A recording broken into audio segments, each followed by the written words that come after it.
But when it comes to why they're fighting so hard against Trump, that's definitely more this kind of almost quasi-religious feeling that they're part, this is a meaningful life project for them at the end of their life. They see Trump as, I think, representing the antagonism towards their basic values and antagonism towards the basic way they've understood the world since Woodstock. Yeah. And that's, Trump, if anything, is a traitor to the boomer class, is a way to think about it. First, I want to show what Mehdi Hasan had to say, the great Mehdi Hasan. He was speaking at the No Kings protest in D.C., and here's what he had to say. And they say we don't reach out to the other side. We don't reach out to conservatives or Republicans, that we're in an echo chamber. Well, let me say to every Republican and conservative watching, aren't you the ones who said no more big government, no tyranny in America? Ooh. So if you believe that, what are you doing defending masked federal agents in unmarked cars, bundling people off of the streets, including American citizens, and disappearing them? Ooh, oh, wow. We're enforcing immigration law, and this is totally in the face of our founding principles, according to Indian journalist Mehdi Hasan, which is true. He's Indian. They tried to community note this, or they're proposing a community note. Mehdi Hasan is Indian. He says it himself. That's neither here nor there. So, this has bent them out of shape. I want to bring Will Chamberlain in, so we're going to get that set up here. He has some strong feelings on Mehdi Hasan and his comments regarding ICE. Look, people here are probably quite familiar. You're obviously a friend of the show. But maybe for the people that don't know, could you give a quick introduction, who you are, what you do?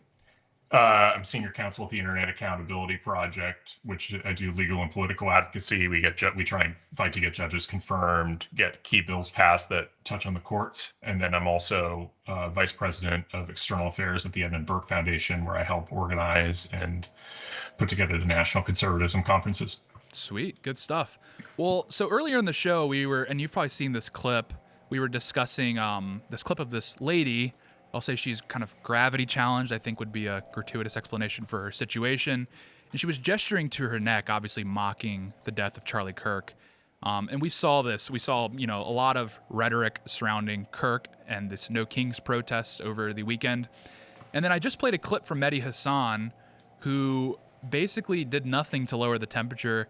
He was saying that Republicans were, I think he said, black bagging immigrants off the street, and he was calling Republicans hypocrites, saying, "Oh, you guys are supposedly against big government, but you're enforcing immigration law. It's so evil." What is your take on this No King? What is going on? Why can these people not get out of their own way, and why are they so incessant on cranking up the temperature? Well, No Kings is kind of this weird phenomenon. It's in a sense the last gasp of boomer liberalism, the Woodstock generation, the people who've built their lives and don't have a lot of meaning outside of these protests. And so that's why when you go to these protests, they're a very distinct audience and very different from the Antifa types or the pro-Palestine protest types. That's a much younger audience. This is the older liberals, and you can start with that said. There's obviously other people on the left in there who are crazy, like this woman who decided it was wise to start mocking Charlie Kirk's assassination. I really don't have much time for people who do that. I'm very aggressive about the idea that there should be absolutely no tolerance for assassination celebration in this country. And I've talked about this with Tim before on one of these shows, because you just game it out. If you normalize assassinations, you end up with the Spanish Civil War, something equivalent to that in the United States. Yeah. So I have no time for that. The endless hyperbole from people like Mehdi Hasan about the actions of ICE, and there's this straw man, like the idea that the modern Republican Party is necessarily a small government party. That's not. Donald Trump isn't that. He's never been that. He's always promised robust government action to deal with the problems he identified. One of them is immigration, and it's the most basic function of a country to enforce its laws and to ensure that the people coming in are productive and helpful. That's what he's doing. Yeah. Well, Mehdi Hasan specifically is so egregious because he himself is an immigrant, so he's obviously going to be quite biased. One thing I pointed out, it was Timcast News, we captured this clip, and we identified him as Indian journalist Mehdi Hasan because that's how he identified. We pulled up, it was like a Facebook post where he was saying, I'm a son of India or whatever, and then it got community noted, and they were like, he's British. Again, that's neither here nor there.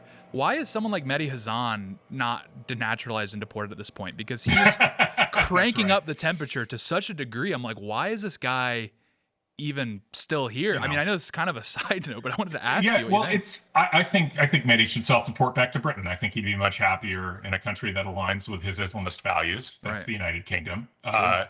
And I think that's where he should be. There's nothing American about Mehdi Hasan beyond his paperwork. That's the thing to understand about him. His politics are deeply alien to this country. They're familiar in Britain, which does have this Islamist, so both an Islamist tradition and a socialist tradition, which is how he might describe himself, a Muslim socialist. But it's totally alien to our country. And so the way he talks about America and the critiques he levels are just so, they're jarring, and and it's just strange that a person who believes these things you could take seriously that they meant it when they were taking the oath of naturalization, which regards, withdrawing all these allegiances. So, I obviously target with Mehdi with denaturalize and deport pretty often. The logistics of that are fairly complicated and probably wouldn't be able to work. But I think it's useful rhetoric in the same way that seize the endowments was useful rhetoric. We're trying to express that this person is not one of us. He's not part of the American experiment. And he's not, and what his views don't reflect anything that Americans should take seriously. And it's worth the shot. Look, if ICE wants to deputize me, I'll try. I'll see what I can do. But it's just the phenomenon of recently naturalized immigrants suddenly running for office and telling everybody how the country should work. It's Mamdani is another example of that. He finally bothered to grab American citizenship 5 years ago, and now he's going to run the city of New York. Really? I mean, there's an underlying arrogance to that. Yeah. That's remarkable. You just got here. Maybe don't think you should be running the place. Yeah, totally. Well, and this is what I want to drill down on. We had a prominent Twitter poster, the Captive Dreamer. He was on the show, I think it would have been 2 weeks ago now, or a week and a half ago. And we kind of drilled down on this. And I noticed this when I was on the ground at the No Kings protest in D.C. It was mostly a fact-finding mission. I love the elderly, so this was like community service, court-ordered, unfortunately. But anyway, I digress. The issue that charged them the most was ICE and the deportations and the mass deportations. What specifically is it about ICE that animates the left to, like, above everything? It seems even more than like abortion. Like ICE specifically seems to really, really grind their gears. I don't know. Maybe you can drill down on this. There's not much left animating the original boomer liberal in terms of a political project or a policy idea that they're trying to put forward. Remember, they got Obamacare, right? And they're not for universal healthcare, generally speaking. Some of them are, but they're not for full socialism. So the boomer liberal wants kind of like, government assistance, something along the lines of Obamacare.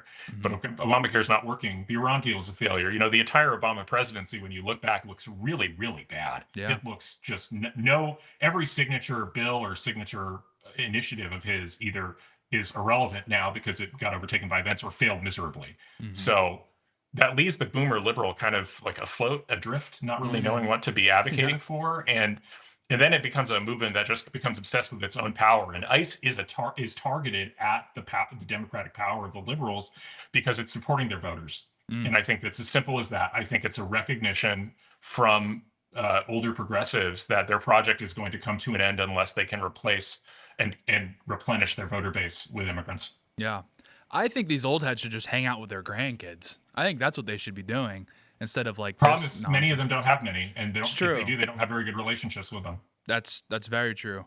Well, and this kind of tracks, the boomers I think are oftentimes boogeyman a little bit in the political zeitgeist, but I do think the reality that they weren't really conscious, or if they were malicious about the future impacts of the policies they advocated for, and it's really screwed over a lot of younger people. I think there is some truth there, and the mass migration kind of seems to be the epitome of that. It's like it benefited them for like 5 years because they got cheap labor out of it, and if they were a Democrat, obviously it bolstered their voting numbers, but they don't really seem to be concerned about the impact of mass migration on young people, which has been detrimental. I mean, they're crowded out of universities, finding a job's impossible. Everything just like sucks now. And a lot of that is attributable to this mass migration project. So that's what's so strange to see. That's not strange. It's what's interesting to see this slavish devotion to this mass migration project by the boomers, because it's just screwing over the next generation so blatantly. It's indefensible. Sure, but I mean, if you're a retired homeowner, if you're just looking out for your own interests, it's hard to see what the downside is of mass migration. You're hanging out of your home. You need a lot of help in terms of services, Yeah. human services, right? You're getting to the point where, maybe you're in assisted living or something like that. So the lower wage, the cheaper it is to get into assisted living because of lower wage labor available. That's good. Increased competition for housing means that the value of your home continues to go up and up and up and up. Yeah. Right. So there's a lot and more. That's also another reason. This is something I'm not sure who pointed this out. Maybe Peter Thiel pointed this out, that even crime actually ends up helping the boomer liberal. The fewer places that are livable in your city, the higher the housing values are in the places that are livable. It's true. So all of these dynamics that President Trump is fighting for that hurt the quality of life of younger people trying to start families, younger people trying to raise young children. And so it's about wages and safety and quality of life and reduced competition for the downsides of illegal immigration. It's younger people who feel those pains most acutely, but elderly boomers might just be thinking, who's going to mow my lawn, right? And how much more am I going to have to pay for that? Who's going to take care of me at the nursing home, because obviously my grandkids won't. So it's you have a interesting generational war, and we have to remember the boomers are the largest generation. They've had political power for such a long time. You look at it, people of that age outside of Obama, it's been boomer presidents since Bill Clinton, basically. I think an interesting thing that people may not realize is I think Clinton, George W. Bush, and Donald Trump were all born in the exact same year. And that's 24 years of presidencies by people born in 1946. Yeah. The first baby boom year. Like that's not a coincidence. Oh my gosh. Yeah. Well, that's a good point. I didn't even think about that with the crowding out, like crime basically clearing out parts of the city. Because I'm from Memphis. There's 5 blocks left that you can live on. It's a total war zone. And where you can live in Memphis, I'm sure ain't the cheapest, it's especially not cheap relative to the sort of salaries that normal middle class to upper middle class people are going to be able to get in Memphis. Yeah. And Kevlar is expensive. Yeah. Yeah. Yeah, I'm sure it is. And that's true everywhere where there's a city where there's major crime issues, is that the cost of you see a consistent theme where there are both major crime issues in the inner city, and then the cost of living outside the city in reasonably well located suburbs is just enormous. So this may be kind of more like an esoteric question, but maybe it's useful to the audience. What do you think is driving, because obviously this No Kings protest was quite old. I estimated the most gratuitous sort of estimation I could give was what I saw in DC. I would say about 66% were of retirement age. How much of that animosity towards the Trump administration is driven by sort of this anxiety surrounding maybe protecting their own interests, and also that boomers are kind of on the way out, versus how many of them are genuinely convinced that Trump is like a fascist dictator and they feel like that they're part of this great standoff? I think it's more the latter. I don't think it's this we talked a lot about the boomer interests, and obviously I think that the boomer interest explains why they don't see the downsides of mass migration, for example. They don't feel them at all, right? If anything, it's just positives for them. So that from their perspective, they're like, ICE is taking away my employees, but like people I like. So that's their view. But when it comes to why they're fighting so hard against Trump, that's definitely more this kind of almost quasi-religious feeling that they're part, this is a meaningful life project for them at the end of their life. They see Trump as, I think, representing the antagonism towards their basic values and antagonism towards the basic way they've understood the world since Woodstock. Yeah. And that's, Trump, if anything, is a traitor to the boomer class, is a way to think about it. Yeah, I mean, you got to think they've invested 60 years beyond 6 years, but at least of their lifetime, 60 years towards this political project that's now being unraveled in, let's just say, second term Trump, really just being unraveled in 9 months. I mean, that would make me infuriated if I were like a, libtard boomer. I mean, I would be absolutely furious watching this happen, and I would feel that sort of anxiety of like, oh wait, the history books, what about the history books? Oh no, what about my, curriculum, my college curriculum? You can just not do that. You can govern in a different way. You can actually look out for, the American people. That would bring me a tremendous amount of anxiety if I were, of that affliction, I would say. Yeah, and you notice that it's the insults have steered completely in the direction of fascist and authoritarian. Like if you go back Yeah. 4 or 5 years. And first Trump won, it was racist, it was sexist, it was, traitor, Russia, all that random stuff. And it's like all that stuff has failed, all that stuff's out the window. I think broader society has moved past the Black Lives Matter era. Most of us, especially since the advent of body cams, I think most people realize that was the fundamental thesis that was built on was just wrong. Yeah. Cops are good people. They're dealing with criminals. Every body cam video has the victim looking the victim, quote unquote, looking incredibly unreasonable. Yeah. So now you're just fascist and authoritarian and tyranny, blah, blah, blah. Like No Kings itself is just so silly. Like, we're in the middle of a government shutdown. Trump isn't randomly stealing money or ordering the Treasury to print more to fund the government operations. He's not ordering, he's obeying every court order and then going to the Supreme Court and winning. Right. This is not a guy who's disrespecting the basic, limits on his Article 2 power. He's just asserting the prerogatives that have been there the whole time. Mm-hmm. Yeah, that's what's so strange is like, if Trump were behaving like a king, wouldn't be allowed to he wouldn't be allowed to protest. Right. We would have just banned the protests and arrested everybody. Right. Why not? Yeah, like, exactly. He's a king. It's like, yeah, hear me out. Maybe we should have. Yeah. No kings, but that's actually, now that I think about it, now that percolates a little bit, maybe a Caesar. What is the story of why did the Constitution replace the Articles of Confederation? Why did the founders create a strong executive branch? It's because the Articles of Confederation were a mess. The central government was so weak it couldn't do anything. It couldn't collect taxes. It couldn't put down riots. It couldn't do anything. Hamilton is the deep thinker behind the presidency and why it was created. It actually is created to be a fairly strong office. It doesn't get the right to law, but it has every shred of executive power belongs to the president of the United States. And it's just a single one, because that person is supposed to act with energy and dispatch. In a way, I think the boomers often, here's another point. I just thought of this. The boomers' political self-development matched Nixon and matched the 70s, which post-Nixon was the nadir of executive power in this country. You think of all the different bills that were passed to deal with as correctives to the Nixon era, things like FOIA, all these restrictions on the executive branch. So they grew up with the idea that it's important to have a weak executive to protect liberty, but that's not always true.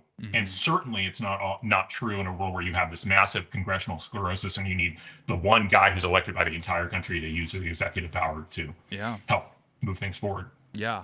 Well, and that kind of gets at another point is, I showed some pictures earlier, but I mean, people see for themselves, they've kind of changed their optical strategy around a little bit, and they're using a lot of appeals to what they perceive as our founding principles, right? They would say like, oh, no kings for 250 years. What's with this 180? Because a week ago they were like dragging Columbus and calling him like a genocidal maniac. And then a week later they're like appealing to Thomas Jefferson and stuff like that. What is going on at this LARP, like this optical, runaround that they're trying to pull on us? I think it's that subtle tension between sort of more the boomer liberals and the younger liberals who don't really care that much about this democracy stuff. They don't really care too much about historical traditions, as far as the younger generation of lefties thinks. That's all scaffolding for oppression. Yeah. So they don't really care. But there's plenty of people in the Democrat Party who realize that they're not going to win the middle of the country if they're not seen as at least appealing to basic patriotic principles. Yeah. So you have this tension between them and then at the patriotic protest, you have the woman mocking the assassination of Charlie Kirk. It's just this internal tension of the left that contains these people who want to say that Trump is a tyrant, we need to restore American ideals, versus the people who are like, actually a communist revolution would be great. Yeah, well, and beyond that, the lady that was mocking the Kirk assassination, she was holding a Mexican flag. It's almost like you can't even make this up. Like, ChatGPT wouldn't let you generate that. Like, it's so crazy. But go ahead.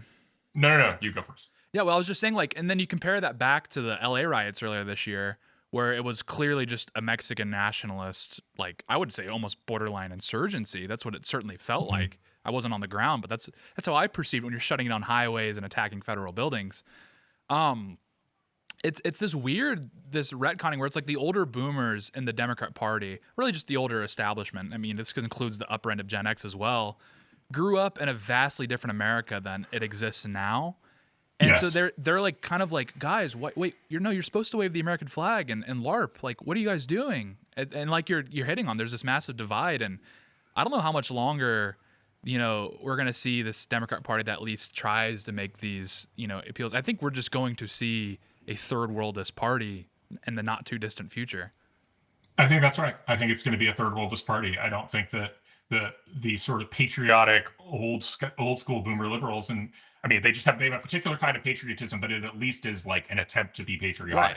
Right. Yeah. Whereas you compare, the woman with the Kirk assassination, where holding a Mexican flag is making no effort to be a patriotic American. Right. But the older generation is going to pass on. It's going to be us and the younger Republicans dealing with the younger Democrats. And I think the younger Democrats are indeed going to be a third worldist party, a party driven by, the resentments and animosities of the countries where they came from or the countries of their allies. So, Mexican flags and Palestinian flags and you name it. Yeah. That's going to be what drives the Democratic Party. And so the Republican Party is going to be the pro-America party.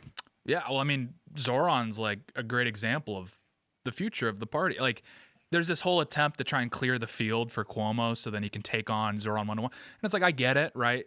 But you're just kicking the can for like 4 years down the road because the next, if it's not Zoran, it's going to be another person pretty much exactly like him. Like that actually is the future of the Democrat. It's a feature, not a bug of the new Democrat Party. And and you're seeing with No Kings, obviously people are not afraid to mock Charlie Kirk. It's like, we're going to be dealing with a party that resembles like the EFF in South Africa, the Kill the Boer party. Yes. And people are not waking up to that. And this No Kings, I guess, is buying them a little more time rhetorically. But like you're going to get more and more Zorans, and the Republicans are going to have to use, get a little meaner, I think, to truly address this. Well, it's just a realization that, as long as if we keep winning the presidency and we keep winning the bulk of the state houses because so many states are Republican, it's just about taking responsibility for being sovereign, right? Mm-hmm. Like, and I think Tennessee's starting to do that. Tennessee said, guess what? We're going to make Memphis safe now. Even if Memphis has a local blue mayor, we don't care. Tennessee's a red state. We're going to call in National Guard. We're going to restore order to Memphis. Similarly, Trump is talking about how he wants to bring order to San Francisco, bring order to other blue cities. He should. I mean, we, the Republican Party, should be the party. We're not the small government party. We're the party of proper governance. We're the party of law and order, of legal migration, of prosperity and flourishing for the people who have a legal right to be here. Yeah, totally. There's kind of one more sort of factor at play with the No Kings is what we saw with the political violence, the ramping up of political violence. To me, that's actually an indication that the Republicans are winning overwhelmingly, where the Democrats feel like, maybe the Democrats, but the sort of leftist elements of the Democrat Party feel like they're backed into a corner, feel like they're completely shut out from political power, and so they lash out with political violence because that's all they know how to do. The No Kings protests, like, obviously it was, there was a fairly large turnout. They're estimating 5 million. Like, that's not nothing, right? But at large, the Democrat Party really just feels demoralized. And that's a really worrying thing. And I don't think these No Kings protests are going to mask the reality, which is that the Democrat Party is ultimately shut out of power. They're realizing this with the shutdown. They're realizing the Republicans are like, okay, fine, we'll just sit back and wait for you guys to come to the negotiating table. It's a new look GOP combined with a demoralized Democrat Party. Like, where does this go? This doesn't look good from the calculus. No, and I think they're really, Democrats kind of, again, it's what we talked about earlier, the fact that the Obama administration's legacy is so poor that nobody's sticking by it at all. Mm-hmm. But there's nothing else motivating it, and so you end up with a case where the only people with like a positive vision for the country, or like at least something, a vision itself, right?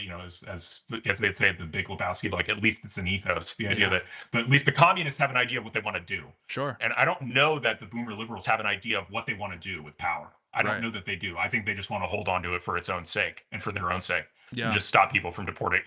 It's like an anti-deportation party, I guess. Yeah. But and you can see that with like they're trying to find a message, and the only one they can land on is healthcare, right? They're like, we're gonna make put our flag down and fight to deal with the bump in Obamacare insurance premiums. It's like, well, that begs the question, like, why are those premiums going to go up like crazy in the first place? Oh, right, because Obamacare failed. Because Obamacare is a mess and requires $1.5 trillion in subsidies just to make it so that people can have unbelievably crappy health insurance. Like it's a completely miserable failure.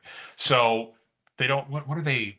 what's there? What's motivating the moderate liberal left? And as a result, you find them they're all like the people who are doing Pod Save America. They're in the replies of Hassan Piker, Right. who's just an anti-American communist. Yeah. Another, if not for the fact that he was born in New Jersey, would be a great candidate for denaturalization and deportation. It's true. But they're because Hassan at least is saying, like, here's the project I want. The DSA is at least saying, here's what we're going to do. We're going to be socialists. Yeah. It's a terrible idea. It's going to ruin everything, but like it's something. It's not nothing. No, it's true.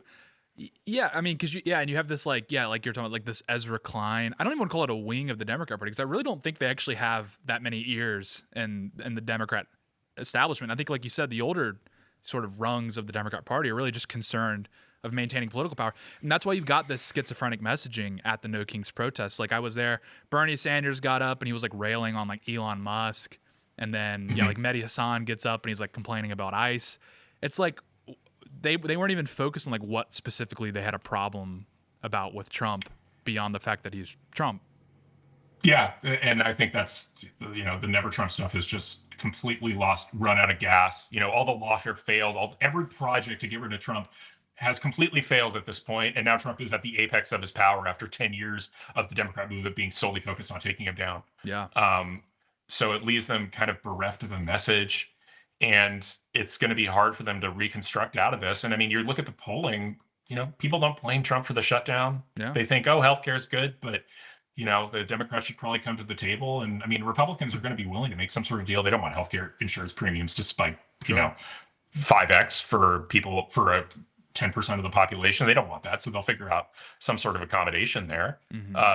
But like that's all you're building your platform on. And I guess the final point I would make on that specifically is that what Ezra Klein is trying to do is this abundance thing, but Ezra Klein knows that it's the crime issues and the illegal immigration issues that are pissing everybody off, but it's such a core part of the Democratic Party platform that you can't get rid of it. Yeah. So what do you even do? Like, the Republicans get to stand on, well, like, we're just going to make life better for people by putting criminals in jail and deporting illegal immigrants and liberating energy policies and making it easier to have a family.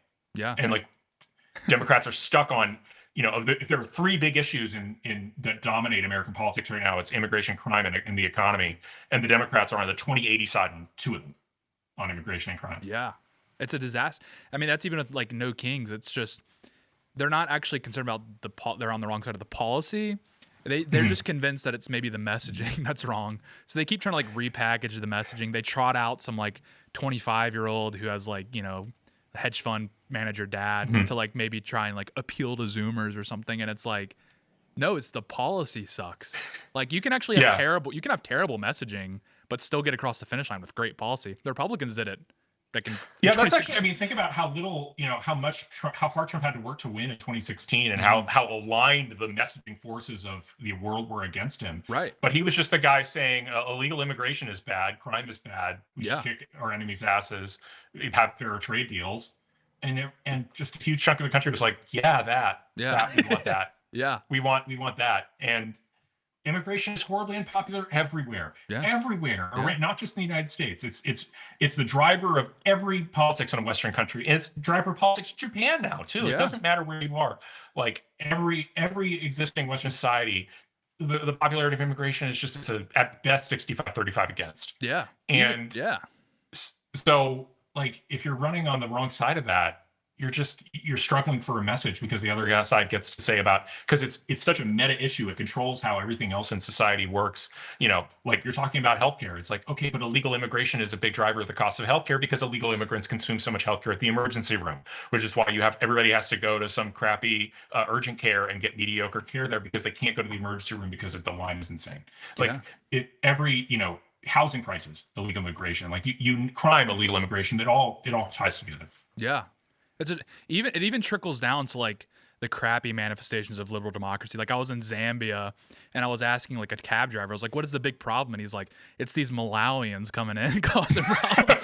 So it's like even in the heart of Africa, they're like fed up with illegal immigration. So. Yeah, it's true. It's true everywhere. And I mean, it's a fundamental source of tension in all these Western democracies. And unless, I mean, we're in a position, we're lucky in the sense that we don't have the problems that like the United Kingdom does or France does, where they're having a whole new set of problems where they've got because they have mass Muslim immigration, which is, I would say, honestly, the worst kind, frankly. Like you have like outright Islamist MPs in Britain bragging about banning Israeli soccer fans from showing up to a game.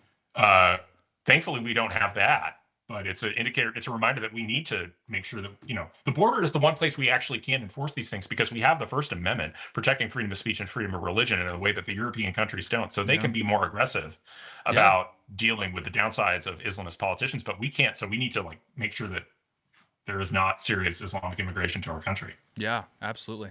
Well, we're running out of time. So first of all, happy Diwali, and where can people find in the spirit of mass migration? Yeah.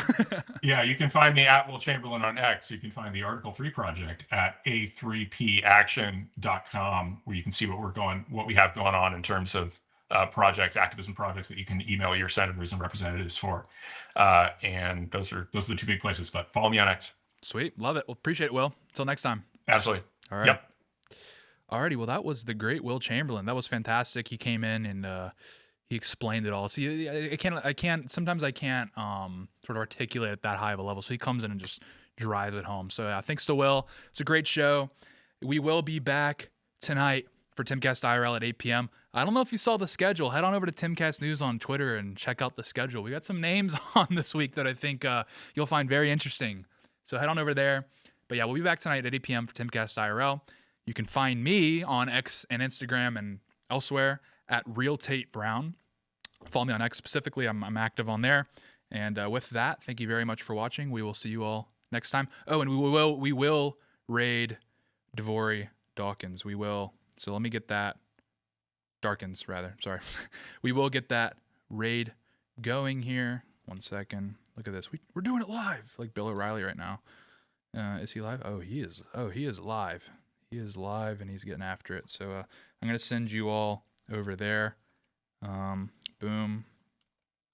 I got to put a space in here. Bang. Confirm raid. Oh, yeah. All right. Well, head on over there. Enjoy the show over there. Thank you very much for watching. We'll see you all later. Bye-bye.